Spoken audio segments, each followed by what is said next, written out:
Hello friends, welcome back to my channel. कैसे हो आप? सब स्वागत है फिर से आपका हमारे YouTube channel first information JNK में। तो दोस्तों, आज हम बात करेंगे आपके सामने JK वोस का जो है साइंस का पेपर हम आपके सामने डिस्कस करने वाले हैं। जो अभी अभी जो है प्राइवेट वालों के एग्ज़ाम हुए हैं, उनको जो किस तरह का पेपर आया था साइंस का, वो हम आपके साथ डिस्कस करेंगे। वीडियो को शुरू करने से पहले अगर आप हमारे चैनल पर फर्स्ट टाइम विजिट कर रहे हो तो चैनल को जरूर सब्सक्राइब करें। आने वाले तमाम जम्मू यूनिवर्सिटी के अपडेट, JK वोस के update, previous paper, expected paper, हर प्रकार की नोटिफिकेशन आपको जो है प्रोवाइड की जाती है और आगे भी की जाएगी। तो दोस्तों, बिना टाइम वेस्ट के वीडियो को शुरू करते हैं। आपको बता दें, यहाँ पर आपको 3 सेट आए थे, new course, old course and old I course. यानी कि न्यू कोर्स जो था उसमें था आपका 80 नंबर का पेपर, ओल्ड कोर्स में भी 80 नंबर का था। जो ओल्ड एंड आई कोर्स था उसमें आपका 100 मार्क्स का पेपर था, जो पिछले से पिछले बच्चे हैं। तो सबसे पहले हम जो है न्यू कोर्स को हम आपके साथ जो है डिस्कस करेंगे, उसके बाद जो है ओल्ड कोर्स, उसके बाद ओल्ड आई कोर्स। फिलहाल इस वीडियो में आपको न्यू कोर्स देखने को मिलेगा। तो हमें टेलीग्राम पर ज्वाइन कर सकते हो, टेलीग्राम का लिंक डिस्क्रिप्शन में प्रोवाइड किया जाएगा, वहाँ से फॉलो कर सकते हो। इंस्टाग्राम पर फॉलो कर सकते हो, हमारा इंस्टाग्राम अकाउंट फर्स्ट इन्फॉर्मेशन के नाम है। तो दोस्तों, यहाँ बिना टाइम वेस्ट के फर्स्ट क्वेश्चन की तरफ चलते हैं। तो फर्स्ट क्वेश्चन है, light from the sun falling on a convex lens will converge at a point is called. उसको क्या बोला जाता है? उसको बोला जाता है प्रिंसिपल फोकस, यानी कि फोकस इसका सही आंसर होगा। पहले का जो है फोकस आपका सही आंसर होगा। उसके बाद है the focal length of a plane mirror is. जो फोकल लेंथ होती है प्लेन मिरर की, वो क्या होती है? आपकी इन्फिनिटी, यानी कि आपका डी पार्ट आपका सही आंसर होगा। उसके बाद है third question, change in the focal length of human eye is caused due to. इसका आपका सही आंसर हो जाएगा सिलरी मसल। उसके बाद है fourth question, which are the following represent voltage. Voltage को किसके साथ रिप्रेजेंट किया जाता है? वो आपका हो जाएगा work done, current and time, यानी कि ए पार्ट आपका सही आंसर हो आपका ए पार्ट आपका सही आंसर हो जाएगा, बिल्कुल राइट आंसर। उसके बाद है fifth question, magnetic field line around a state conductor form A pattern of. इसका सही आंसर आपका होगा कंसेंट्रिक सर्कल्स, यानी कि ए पार्ट आपका बिल्कुल राइट आंसर होगा। उसके बाद है a solution turn red litmus blue its pH is likely to be 1 है, 5 है, 4 है, 10 है। तो इसका आपका आंसर होगा 10। उसके बाद अगर बात करें CaCO3 heat CaOS and CO2, ये क्वेश्चन हम आपके लिए छोड़ते हैं। कमेंट बॉक्स में जरूर मैसेज करके बताएं कि इसका सही आंसर क्या होगा। Combination reaction, decomposition reaction, displacement reaction, double displacement reaction. उसके बाद 8th क्वेश्चन है, the property of self linking of carbon atom to form long chain compound is known as.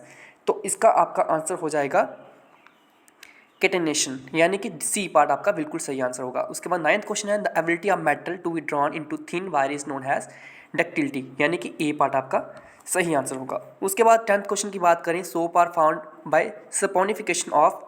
तो इसका सही आंसर आपका होगा ये यहाँ पर अल्कलाइन हाइड्रोलिसिस ऑफ ईस्टर्स।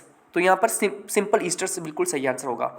उसके बाद 11th क्वेश्चन की बात करें तो 11th क्वेश्चन यहाँ पर दिया गया है, in which form excess glucose molecules are stored as food in plant. Glycerine है, फ्रक्टोज है, ग्लूटीन है, स्टार्च है। तो इसका सही आंसर होगा स्टार। उसके बाद है cerebellum is a part of. Cerebellum क्या है? सेरिविलियम किसका पार्ट है? तो ये आपका हिंड ब्रेन का पार्ट है, हिंड ब्रेन का आपका पार्ट है। उसके बाद 13 क्वेश्चन है, vegetative propagation refer to formation of new plant from. तो इसका सही आंसर होगा स्टेम, रूट्स एंड लीव्स, यानी कि बी पार्ट आपका राइट आंसर होगा। उसके बाद है ए trait in an organism is influenced by. तो इसका आंसर होगा आपका both maternal and paternal DNA, यानी कि सी पार्ट आपका सही आंसर होगा। उसके बाद है which of the following is not a green house gas. तो ग्रीन हाउस गैस कौन सी नहीं है? कार्बन डाइऑक्साइड जो है वो ग्रीन हाउस गैस नहीं है। और अगर आपकी यहाँ इसकी जगह अगर आपको नाइट्रोजन आता है वो भी नहीं है, ग्रीन हाउस गैस नहीं है। उसके बाद आपके ये 16 to 18 तक आपके assertion a and reason are given, select the correct answer to this question from the code A, B, C and D also given. तो ये आपको दिए गए हैं। उसके बाद बात करें अगर हम सेक्शन बी की, तो फर्स्ट क्वेश्चन है, what is the nature of islands it's focal length fixed. ये आपको 2 नंबर के क्वेश्चन पूछेंगे हैं। उसके बाद है, why do we prefer a convex mirror as a rear view mirror in vehicles. उसके बाद है why does an aqueous solution of an acid conduct electricity give two physical properties of non metal, define Ohm's law and write circuit diagram, name the following compounds ये दिए गए हैं आपको। उसके बाद what are the component of transport system in highly organized plant, write down function of one of them. 26 question है write down difference between sexual reproduction and asexual reproduction, ये question काफ़ी मोस्ट इंपॉर्टेंट है।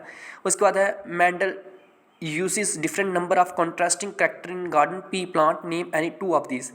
Last है define reflex action with suitable example. यहाँ पर आपको reflex action and walking का difference भी आ सकता है, उसको भी जरूर पढ़ के जाइएगा आने वाले एग्जाम के लिए। सेक्शन सी की बात करें तो यहाँ पर 29 क्वेश्चन है, यहाँ पर न्यूमेरिकल पूछा गया है फर्स्ट यूनिट से। उसके बाद और में दिया गया है write down the difference between real images and virtual images, ये भी क्वेश्चन बहुत बार लॉन्ग में पूछा जाता है। उसके बाद है 30 question write down two causes of hypermetropia, how can its be corrected, यानी कि हाइपरोमेट्रोपिया पूछा गया है, उसके काजेज पूछे गए हैं और आपको उसको करेक्ट करना है, यानी कि करेक्शन। और है what is mean by power of accommodation of an eye, what is near and far point of human eye with normal vision.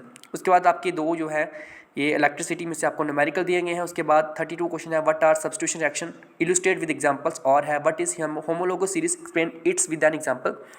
33 question है what is reactivity series of metal, rearrange following metal in an increasing order of reactivity, और define the following corrosion और गैंगू।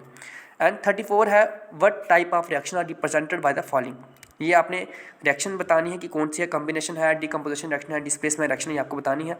उसके बाद और में है balance the following question, chemical question, ये आपको क्वेश्चन देंगे हैं 3, आपको इनको बैलेंस करना है। उसके बाद है what is the role of acid in our stomach, और है what is the difference between aerobic and anaerobic respiration, name some organism that use the anaerobic mode of respiration. ये क्वेश्चन आपको इस तरह का भी आ सकता है, define respiration and difference between aerobic and anaerobic respiration. तो ये क्वेश्चन काफ़ी इंपॉर्टेंट है, इसको आप जरूर पढ़ के जाइएगा। और मैं ये तेज इसलिए चल रहा हूँ क्योंकि वीडियो ज़्यादा लेंथी ना बने, इसलिए मैं जल्दी कवर करने की कोशिश कर रहा हूँ। उसके बाद 36 क्वेश्चन है how does embryos get nourishment inside the mother body, और है how does binary fission differ from a multiple फिशंस।